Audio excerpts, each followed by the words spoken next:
អតីតរដ្ឋមន្ត្រីការពារជាតិអ៊ុយក្រែនលោក Mikhailo Fedorov អំពាវនាវឲ្យមានការបោះឆ្នោតទោះកំពុងមានសង្គ្រាមជាមួយរុស្ស៊ីកាលពីថ្ងៃអង្គារអតីតរដ្ឋមន្ត្រីការពារជាតិអ៊ុយក្រែនលោក Mikhailo Fedorov បានអំពាវនាវឲ្យមានការរៀបចំការបោះឆ្នោតនៅក្នុងប្រទេសបើទោះបីអ៊ុយក្រែនកំពុងបន្តសង្គ្រាមជាមួយរុស្ស៊ីក៏ដោយការអំពាវនាវនេះត្រូវបានគេចាត់ទុកថាជាបញ្ហាប្រឈមដ៏ធំមួយចំពោះអំណាចរបស់ប្រធានាធិបតី Volodymyr Zelensky ចាប់តាំងពីសង្គ្រាមបានចាប់ផ្ដើមសូមជួយចុច Subscribe Channel YouTube SNT Voice ដើម្បីទទួលបានព័ត៌មានអន្តរជាតិថ្មីៗជំវិញពិភពលោកសូមអរគុណលោក Zelensky បានដាក់ច្បាប់អាញាសឹកបន្ទាប់ពីកងកម្លាំងរុស្ស៊ីបានលុកលុយអ៊ុយក្រែនក្នុងខែកុម្ភៈឆ្នាំ2022ច្បាប់នេះមិនអនុញ្ញាតឲ្យមានការរៀបចំការបោះឆ្នោតក្នុងអំឡុងពេលមានសង្គ្រាមនោះទេនៅក្នុងវីដេអូមួយលោក Fedorov បាននិយាយថាប្រជាធិបតេយ្យមិនគួរឲ្យរុស្ស៊ីចាប់ធ្វើជាចំណាត់ខ្មាំងនោះឡើយហើយបានអំពាវនាវឲ្យមានដំណោះស្រាយស្របច្បាប់និងច្បាស់លាស់ដើម្បីឲ្យអ៊ុយក្រែនអាចស្ដារដំណើរការប្រជាធិបតេយ្យពេញលេញឡើងវិញទោះបីសង្គ្រាមកំពុងបន្តក៏ដោយលោកបានបន្ថែមថាអ៊ុយក្រែនកំពុងប្រយុទ្ធដើម្បីការពារសេរីភាពនិងរក្សាប្រទេសឲ្យនៅជារដ្ឋអឺរ៉ុបប្រកាន់លទ្ធិប្រជាធិបតេយ្យមុនពេលត្រូវបានបណ្តេញចេញពីតំណែងកាលពីខែមុនលោក Fedorov បានចូលរួមរៀបចំយុទ្ធសាស្ត្ររបស់អ៊ុយក្រែនដើម្បីទប់ទល់នឹងរុស្ស៊ីដោយផ្ដោតលើការប្រើប្រាស់ដ្រូននិងមនុស្សយន្តក្នុងសង្គ្រាមលោក Zelensky បានបណ្ដេញលោក Fedorov ចេញពីតំណែងនៅពាក់កណ្ដាលខែកក្កដាដោយលើកឡើងពីចំនួនដែលមិនអាចដោះស្រាយបានរវាងលោក Fedorov និងមេបញ្ជាការកម្ពុជារបស់លោក Zelensky គឺលោក Alexandr Syrskyiការបណ្ដេញនេះបានបង្កឲ្យមានការតវ៉ាជាច្រើនសប្តាហ៍ដោយមានមនុស្សរាប់ពាន់នាក់ចូលរួមនៅទូទាំងប្រទេសដើម្បីរិះគន់ពីការដកលោក Fedorov ដែលត្រូវបានគេចាត់ទុកថាជារដ្ឋមន្ត្រីមានប្រជាប្រិយភាពខ្ពស់លោក Fedorov ត្រូវបានផ្ដល់កិត្តិយសថាបានជួយផ្លាស់ប្តូរស្ថានភាពសង្គ្រាមអ៊ុយក្រែនដោយបង្កើនការវាយប្រហាររបស់អ៊ុយក្រែនចូលជ្រៅក្នុងទឹកដីរុស្ស៊ីប្រហែល10ដងនិងពង្រឹងសមត្ថភាពផលិតអាវុធក្នុងស្រុករបស់អ៊ុយក្រែនលោក Fedorov បាននិយាយថាការតវ៉ាប្រឆាំងនឹងការដកលោកចេញពីតំណែងគឺជាសញ្ញាបង្ហាញថាប្រជាជនអ៊ុយក្រែននៅតែគាំទ្រតម្លៃប្រជាធិបតេយ្យហើយអ៊ុយក្រែនកំពុងប្រយុទ្ធដើម្បីសេរីភាពរបស់ខ្លួន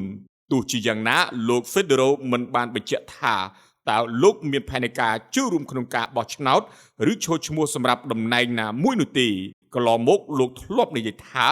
លោកនឹងត្រឡប់ចូលរដ្ឋាភិបាលវិញប្រសិនបើត្រូវបានតែងតាំងជារដ្ឋមន្ត្រីការពារជាតិ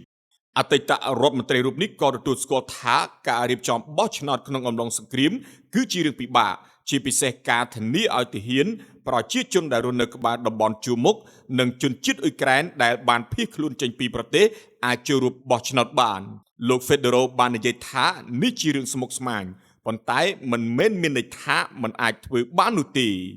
NATO រៀបចំផែនការ3ជំហានដើម្បីទប់ទល់រុស្ស៊ីប្រសិនបើលោកពូទីនវាយប្រហារប្រទេសបាល់ទិក NATO បានរៀបចំផែនការសម្រាប់ឆ្លើយតបប្រសិនបើរុស្ស៊ីបើកការវាយប្រហារលើប្រទេសបាល់ទិករួមមានអេស្តូនី ឡាតវីនិងលីទុយអានីយោងតាមសារព័ត៌មានអាល្លឺម៉ង់ Bild បានឲ្យដឹងថាផែនការនេះជាផ្នែកមួយនៃគោលគំនិតសង្គ្រាមជើងគោករបស់ NATO ដែលផ្ដោតលើការទប់ស្កាត់កងកម្លាំងរុស្ស៊ីរំខានដល់សមត្ថភាពធ្វើសង្គ្រាមរបស់ពួកគេនិងរុញច្រានកងកម្លាំងរុស្ស៊ីត្រឡប់ទៅព្រំដែនរបស់ខ្លួនវិញផែនការដែលត្រូវបានរាយការណ៍មាន3ចំណុចសំខាន់ដូចជា1ការវាយប្រហារប្រព័ន្ធមីស៊ីលនិងការការពារដែនអាកាសរបស់រុស្ស៊ីប្រសិនបើរុស្ស៊ីបើកការវាយប្រហារដោយមីស៊ីលនិងដ្រូនលើប្រទេសបាល់ទិកហើយបន្តដោយការវាយលុកតាមជើងគោក NATO នឹងផ្ដោតលើការវាយប្រហារប្រព័ន្ធមីស៊ីលរបស់រុស្ស៊ីជាគោលយន្តហោះចម្បាំងមីស៊ីលនិងដ្រូនអាចត្រូវបានប្រើប្រាស់ដើម្បីវាយប្រហារប្រព័ន្ធមីស៊ីលរបស់រុស្ស៊ីតំបន់ Kaliningrad ដែលជាទឹកដីរុស្ស៊ីដាច់ស្រយាលនៅជាប់សមុទ្របាល់ទិកអាចក្លាយជាគោលដៅសំខាន់ដោយសារមានប្រព័ន្ធមីស៊ីលនិងការការពារដែនអាកាសជាច្រើន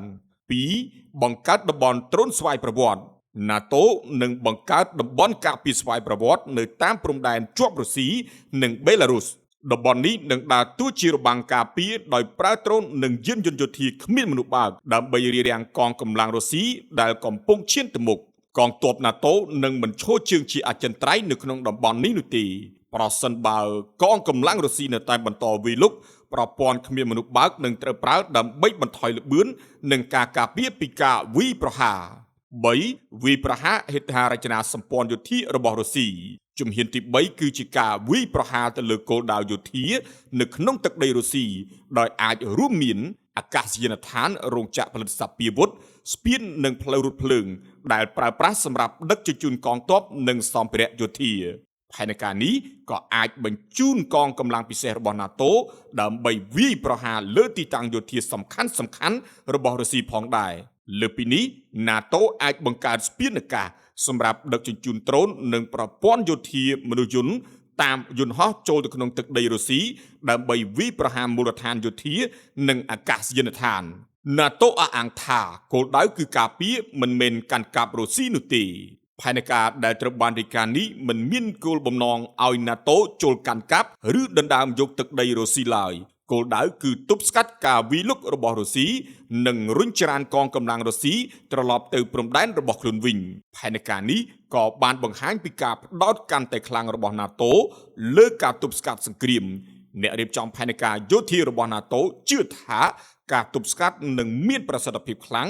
នៅពេលដែលរុស្ស៊ីដឹងជាមុនថាខ្លួននឹងប្រឈមមុខនឹងអ្វីប្រសិនបើហ៊ានវាយប្រហារសមាជិក NATO ពិតប្រាកដមែន